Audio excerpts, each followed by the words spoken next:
Yo, what's up guys? Steve here. We're back at the shop tonight. We're working on the Lexus. And what we're doing today is, we are deleting the ABS system, getting all those brake lines out of the way, and also relocating our power steering reservoir. And I've got a pretty neat collection of parts to get all that done. And I'll share that info with you guys here in a minute. But we're gonna get the car pushed in first and start getting it set up so we can start tearing her apart.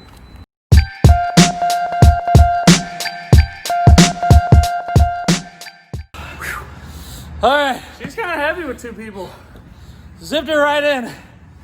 Very little effort required. So, Barely even broke a sweat. now that the car's in the shop, we usually have a crew to do this. We don't today, so we got a little extra exercise. That was fun. All right, so here's the plan. Here's the deal. Let me show you what's going on here. We know we have a lot of interference from our ABS unit here. Let me see if I move all this harness and shit aside. So we have a whole, this is part of the turbo, but we have a whole compressor that needs to fit here too. So we're ditching the ABS unit. And we're also relocating the power steering reservoir. If you take a look, these lines that come right off that reservoir are really one of the only two things keeping our intake from sitting all the way on correctly. We're also probably gonna have to do some clearancing over here, but once we relocate this reservoir, we got a nice Honda reservoir we're gonna put in there. So what happened basically was we knew that the reservoir was interfering a little bit, and actually someone left a comment in the comment section saying, hey, front mount intake manifold Requires course 101, you have to relocate this reservoir. And I'm like, you know, maybe we can modify the reservoir with the TIG welder. But then I started looking at it and I'm like, oh no, he's absolutely right. Look, the throttle is gonna hit it, like totally right. So it was actually really great information. And I found some stuff online about how some folks are doing it.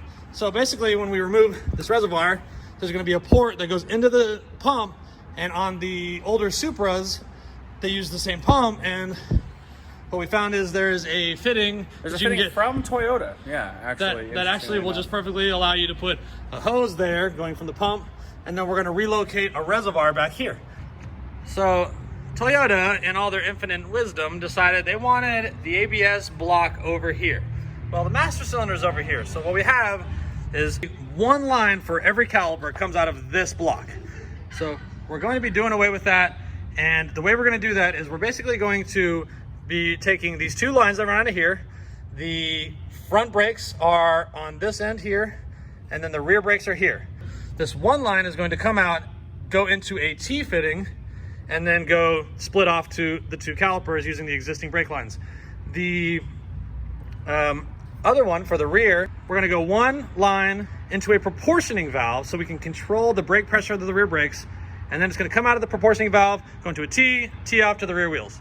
So that's one. That's our one goal tonight, is getting rid of all this crap. I might need the electronic module as a vehicle speed sensor input to the ECM for transmission function. I'm not really sure yet, but we are going to be just keeping it close by. We're not going to go throw it in the dumpster yet because we might need this module to remain plugged in here. But it's not going to do any ABS functions anymore. The other thing we have planned is relocating this. So the reservoir we have to use is off a Honda Odyssey van. And this is just really good because the port on the bottom here is approximately the same size as the adapter that we're going to be putting straight into the pump. So there's going to be a hose going from this large port straight down to our power steering pump, where this fitting is going to be. And then the smaller hose up here is going to be going to the cooler hose. As of right now, we're going to pull this intake back off so I can get to those brake lines all up close and personal. Matt's going to be working on the power steering reservoir relocation, and I'm going to be working on brake lines. So I got this little power steering mounting bracket off of like a internet Honda parts website, and it was 12 bucks. The problem already was that the spread of it was too wide. I mean, all these Hondas use this kind of like V, like slide in bracket, but the one for our Odyssey that we're using on the car was a little too narrow for this bracket that we got. So all I did was put it in the vise and kind of squeeze it in a little bit. It's not rocket science here, guys. Just needed it to be a little bit tighter. And now you can see it fits nice and snug. And so that's not gonna be a problem. So let's get the intake out of the way. And then Matt, I wanna have you start pulling this reservoir off. Yep. And I'm gonna start removing all these lines here.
Matt. So Matt just got the reservoir off, and you can see the reservoir feeds into the pump through this little fitting right here. It's got a little O-ring on it. That's all that holds that in. And that little fella is exactly what the end of our fitting looks like, only instead of going into a reservoir, it goes to a hose. Yes, sir? What is this? What have you been doing back here without me? Ooh. I think we should definitely question Michael about what that is. We'll call him. We'll call him later. FaceTime. Yeah. All right, so we got all the extra brake lines out. These are just all the lines that go from master cylinder to block and then block back. So I have this guy right here, which is for our left front wheel. I have this guy right here, which is for our right front wheel. These two boys right here are for our rear wheels. And they kind of snake around, go over, and then go down right there. So what I'll likely be doing, when I'm sure exactly where I'm gonna put everything, I'm gonna be commandeering the lines from here, moving them this way to our master cylinder.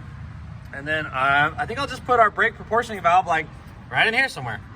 And so we'll have one line going into the proportioning valve, into a T, and then down to those two lines of the rear brakes. We'll have the other line going into a T, one into this big line right here, which will be much shorter and more appropriately placed, and the other to this line right here, which I'll probably just end up routing kind of back this way in that manner. So we got plenty of brake line to achieve all of this, and it should be pretty easy with that intake out of the way. As far as Matt's job, he has removed the reservoir from the power steering pump, and right now, I'm now just he's working on finding a bolt that fits this existing hole well, so we don't have to worry about doing the rib nut. So there actually is a threaded hole already down here. Perfect, right? And he's trying to find a bolt that'll fit right into it. And then there's no modification needed. I mean, we already have the bracket to put the reservoir. We got the hose that's going to go from the reservoir down to the pump. Although I think we need to wait on that until the brake lines are done. I think the brake lines are probably going to take up the rest of our evening. I agree. Quite frankly.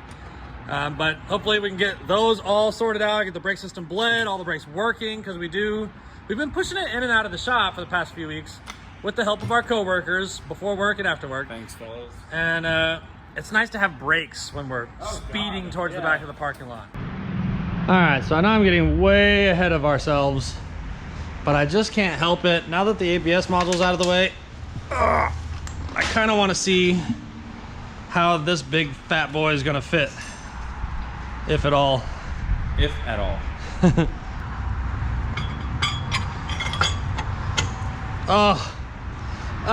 Dude. Oh, wow. Oh my God, dude. That's a hard turn we gotta make out of there. Yeah. Look how awesome it looks out. Man, that looks so nasty. That's yeah. So wow. Well, careful, it's just resting in there. We can just turn it just like that, right look, off the side. how does that That's work? a strut right there, yep. Yeah, we need to... We're gonna have to shoot it out the top. We're gonna have to. No, I think I can pie cut a real tight 90 out of there. It's not gonna be ideal, but I think it'll work. I mean, we can cut some of this metal away, can't we, if we need to? We can. Just to make the turn. Oh, how bad would it be if it was going up? Come Do you on. think we'll have room under the hood to do like a pie cut going like... No. No. So you can see like the inner part of the compressor is only about 2.5 inches, which is what our intercooler piping is. It's what our intercooler is.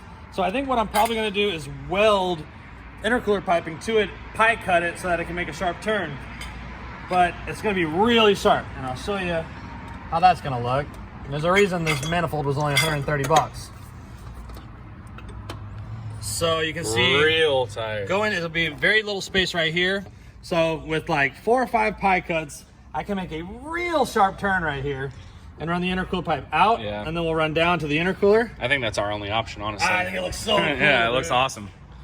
Just wait till that nasty turn. intake's in there too. It's not ideal, but I think it will work okay. Yeah, we can make it work. As long as we don't lose diameter, that's the main thing. Yeah, that's our charge pipe, so yeah. Anything like that. But we'll be running 2.5 all the way through the intercooler, all the way to our 90mm throttle body. Look at that. So the tubing will only get larger as it goes on. And the alternative is to shoot that damn thing up straight up, and but have it come over the strut tower. In which case, we still have to cut away a bunch of We'll metal. probably be dealing with hood clearance. Yeah, we definitely will be doing I don't want a hole in the hood. I like hoods. The only reason I want a hole in the hood is for the exhaust to shoot right out the top. I might come around to the hood exit exhaust. But this is a street car. Yeah, exactly. This is supposed to be a car that we can compete in street classes with. You can compete in street classes with a hole in the hood, can't you? Maybe. I mean, it's full interior. As long as you can pop, pass, pop, pop. As long as you can pass inspection, which it would we might be able to manage. We might know a guy or two. Yeah. But we still don't have brakes, so we got to get back to work for now. The brake line's plumbed up. I got all the extra stuff out of the way. We're going to be starting at the lines that come from the calipers, put them into the T's, and then go from the T's to the master cylinder. So we're going to be working backwards from caliper up. And so this is the line that goes to the left front wheel, and I just got brake fluid all over our paint there, which is another thing that you should be careful about, because especially if you have shitty paint like this does. Brake fluid will destroy your paint.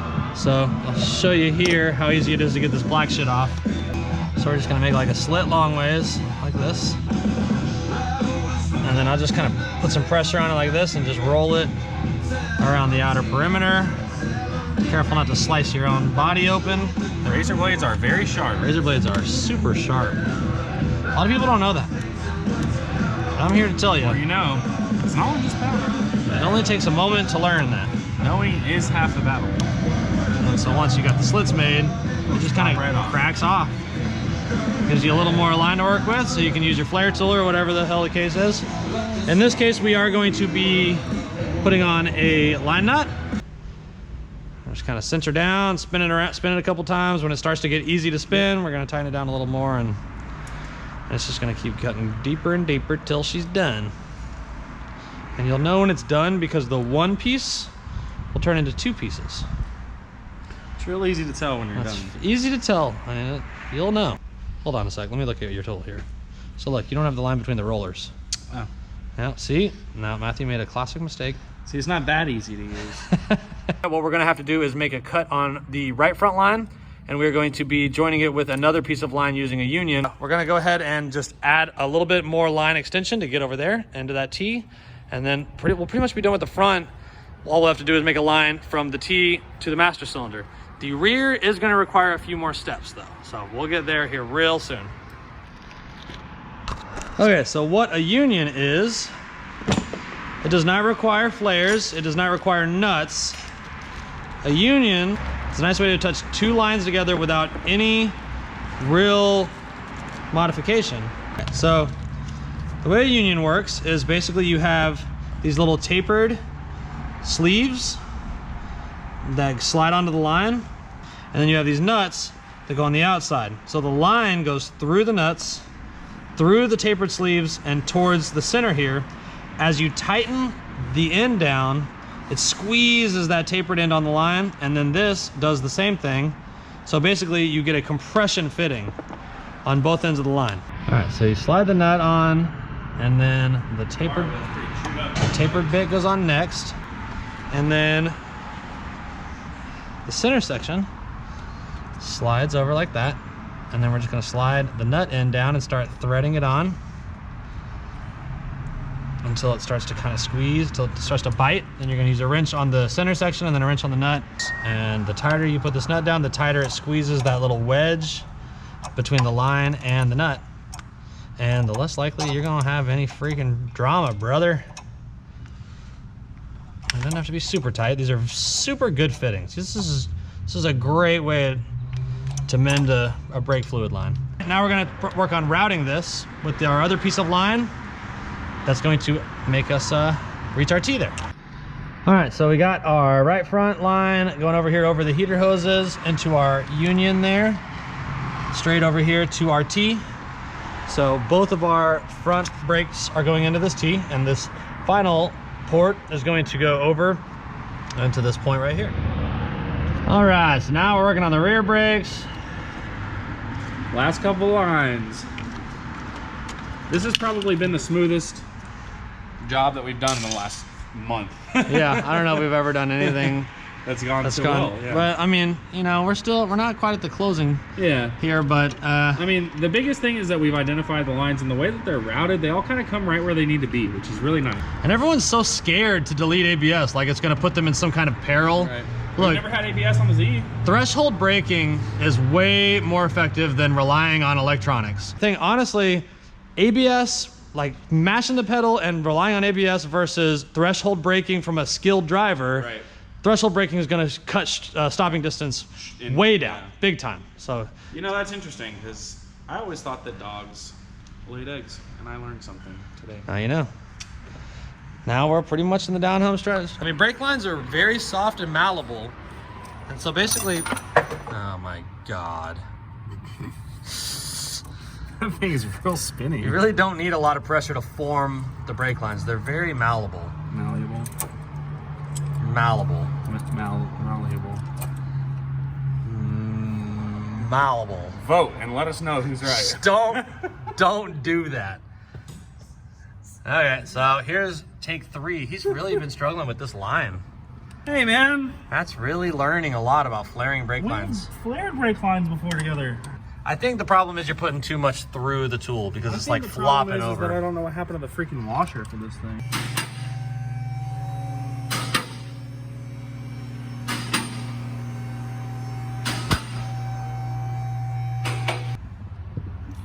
Down.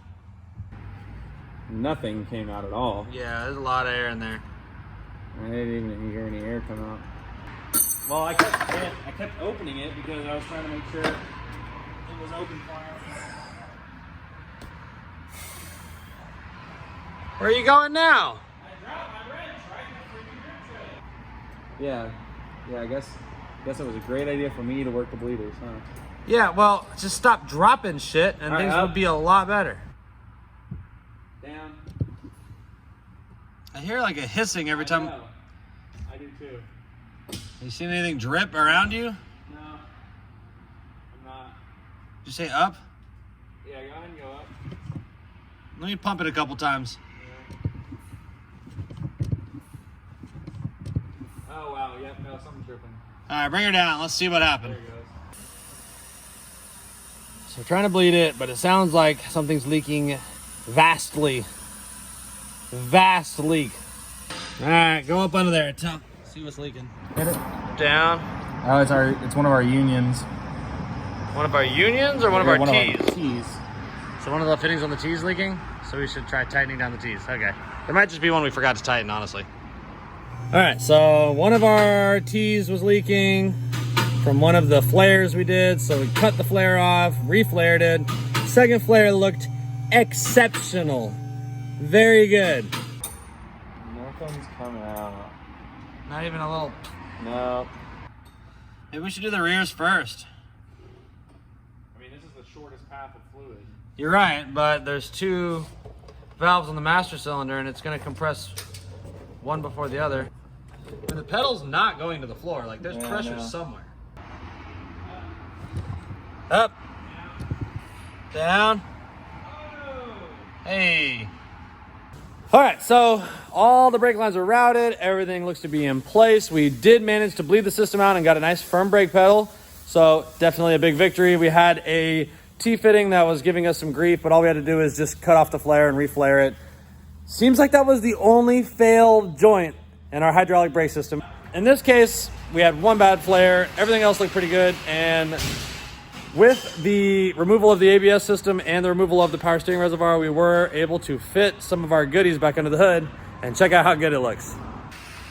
So now we can fit our big old compressor there. We can really see what we got to work with on space. I mean, obviously our snout is very close to the body there. And I do have a plan for how we're gonna run intercooler piping around that, so no big deal there. We do have the intake manifold bolted in place. I just kind of have the harness laying here, which is a real eyesore. But for right now, we have nowhere else to put it. Big trouble though, however. So I found on the forums that a lot of guys are using this fitting in place of the power steering reservoir. And you can see it goes on here like that. And there's a little hole to drive a bolt and everything looks to be hunky-dory, like great. But that thing just points straight at our manifold. Just straight at it. So I gotta figure out something to do here. I don't know what we're gonna do. I'm probably gonna have to just cut it and then weld it to be like way at a totally different angle than that. So that's something we got to figure out. So we do not quite have all of the power steering stuff situated yet. We're gonna figure it out. Next week we are going to be picking up our torque converter from PTC. Yes, we are. So definitely on the docket for next week is going to be putting the transmission back in the car with the new torque converter, and then really just sort out the power steering stuff and the wiring to our fuel injectors, because we are running a different fuel rail.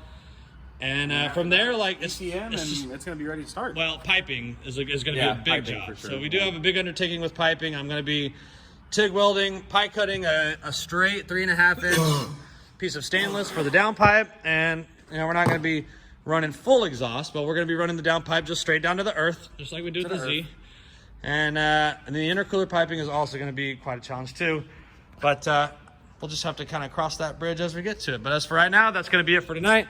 Thanks for watching. Like and subscribe. Drop any comments, questions, criticism in the comments. We like a lot of people have been here and done this before. We also like love. You don't have to just leave criticism. A lot of people have done this NA to T. God, whoa! Look at this buffoon. A lot of people have done this NA to T swap on the IS300s before, and if there's any helpful information you'd like to drop, definitely drop it in the comments. We do appreciate that. But until next week, we'll see you then.